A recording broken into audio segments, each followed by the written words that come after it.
My fellow Americans, tonight I want to talk to you about Syria, why it matters, and where we go from here. Over the past 2 years, what began as a series of peaceful protests against the repressive regime of Bashar al-Assad has turned into a brutal civil war. Over 100,000 people have been killed. Millions have fled the country.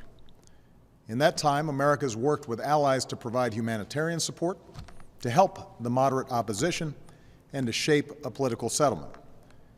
But I have resisted calls for military action because we cannot resolve someone else's civil war through force, particularly after a decade of war in Iraq and Afghanistan. The situation profoundly changed, though, on August 21st, when Assad's government gassed to death over 1,000 people, including hundreds of children. The images from this massacre are sickening. Men, women, children lying in rows, killed by poison gas. Others foaming at the mouth, gasping for breath. A father clutching his dead children, imploring them to get up and walk. On that terrible night, the world saw in gruesome detail the terrible nature of chemical weapons and why the overwhelming majority of humanity has declared them off limits, a crime against humanity, and a violation of the laws of war. This was not always the case. In World War I, American GIs were among the many thousands killed by deadly gas in the trenches of Europe. In World War II, the Nazis used gas to inflict the horror of the Holocaust. Because these weapons can kill on a mass scale, with no distinction between soldier and infant, the civilized world has spent a century working to ban them. And in 1997, the United States Senate overwhelmingly approved an international agreement prohibiting the use of chemical weapons, now joined by 189 governments that represent 98% of humanity. On August 21st, these basic rules were violated, along with our sense of common humanity. No one disputes that chemical weapons were used in Syria. The world saw thousands of videos, cell phone pictures, and social media accounts from the attack. And humanitarian organizations told stories of hospitals packed with people who had symptoms of poison gas. Moreover, we know the Assad regime was responsible. In the days leading up to August 21st, we know that Assad's chemical weapons personnel prepared for an attack near an area where they mix sarin gas. They distributed gas masks to their troops. Then they fired rockets from a regime-controlled area into 11 neighborhoods that the regime has been trying to wipe clear of opposition forces. Shortly after those rockets landed, the gas spread, and hospitals filled with the dying and the wounded. We know senior figures in Assad's military machine reviewed the results of the attack, and the regime increased their shelling of the same neighborhoods in the days that followed. We've also studied samples of blood and hair from people at the site that tested positive for sarin. When dictators commit atrocities, they depend upon the world to look the other way until those horrifying pictures fade from memory. But these things happened. The facts cannot be denied. The question now is what the United States of America and the international community is prepared to do about it. Because what happened to those people, to those children, is not only a violation of international law, it's also a danger to our security. Let me explain why. If we fail to act, the Assad regime will see no reason to stop using chemical weapons. As the ban against these weapons erodes, other tyrants will have no reason to think twice about acquiring poison gas and using them. Over time, our troops would again face the prospect of chemical warfare on the battlefield, and it could be easier for terrorist organizations to obtain these weapons and to use them to attack civilians. If fighting spills beyond Syria's borders, these weapons could threaten allies like Turkey, Jordan, and Israel. And a failure to stand against the use of chemical weapons would weaken prohibitions against other weapons of mass destruction, and embolden Assad's ally, Iran, which must decide whether to ignore international law by building a nuclear weapon or to take a more peaceful path. This is not a world we should accept. This is what's at stake. And that is why, after careful deliberation, I determined that it is in the national security interests of the United States to respond to the Assad regime's use of chemical weapons through a targeted military strike. The purpose of this strike would be to deter Assad from using chemical weapons, to degrade his regime's ability to use them, and to make clear to the world that we will not tolerate their use. That's my judgment as Commander-in-Chief. But I'm also the President of the world's oldest constitutional democracy. So even though I possess the authority to order military strikes, I believed it was right, in the absence of a direct or imminent threat to our security, to take this debate to Congress. I believe our democracy is stronger when the President acts with the support of Congress. And I believe that America acts more effectively abroad when we stand together.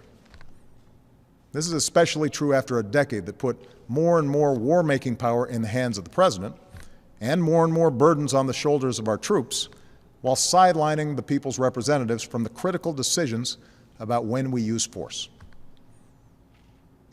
Now, I know that after the terrible toll of Iraq and Afghanistan, the idea of any military action, no matter how limited, is not going to be popular. After all, I've spent 4.5 years working to end wars, not to start them. Our troops are out of Iraq. Our troops are coming home from Afghanistan. And I know Americans want all of us in Washington, especially me, to concentrate on the task of building our nation here at home, putting people back to work, educating our kids, growing our middle class. It's no wonder then that you're asking hard questions. So let me answer some of the most important questions that I've heard from members of Congress and that I've read in letters that you've sent to me. First, many of you have asked, won't this put us on a slippery slope to another war? One man wrote to me that we are still recovering from our involvement in Iraq. A veteran put it more bluntly. This nation is sick and tired of war. My answer is simple. I will not put American boots on the ground in Syria. I will not pursue an open-ended action like Iraq or Afghanistan. I will not pursue a prolonged air campaign like Libya or Kosovo. This would be a targeted strike to achieve a clear objective, deterring the use of chemical weapons and degrading Assad's capabilities. Others have asked whether it's worth acting if we don't take out Assad. As some members of Congress have said, there's no point in simply doing a pinprick strike in Syria. Let me make something clear. The United States military doesn't do pinpricks. Even a limited strike will send a message to Assad that no other nation can deliver. I don't think we should remove another dictator with force. We learned from Iraq that doing so makes us responsible for all that comes next. But a targeted strike can make Assad, or any other dictator, think twice before using chemical weapons. Other questions involve the dangers of retaliation. We don't dismiss any threats, but the Assad regime does not have the ability to seriously threaten our military. Any other retaliation they might seek is in line with threats that we face every day. Neither Assad nor his allies have any interest in escalation that would lead to his demise.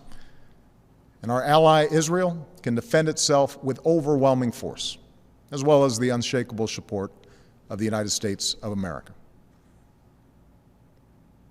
Many of you have asked a broader question. Why should we get involved at all in a place that's so complicated and where, as one person wrote to me, those who come after Assad may be enemies of human rights? It's true that some of Assad's opponents are extremists, but al-Qaeda will only draw strength in a more chaotic Syria if people there see the world doing nothing to prevent innocent civilians from being gassed to death. The majority of the Syrian people and the Syrian opposition we work with just want to live in peace, with dignity and freedom.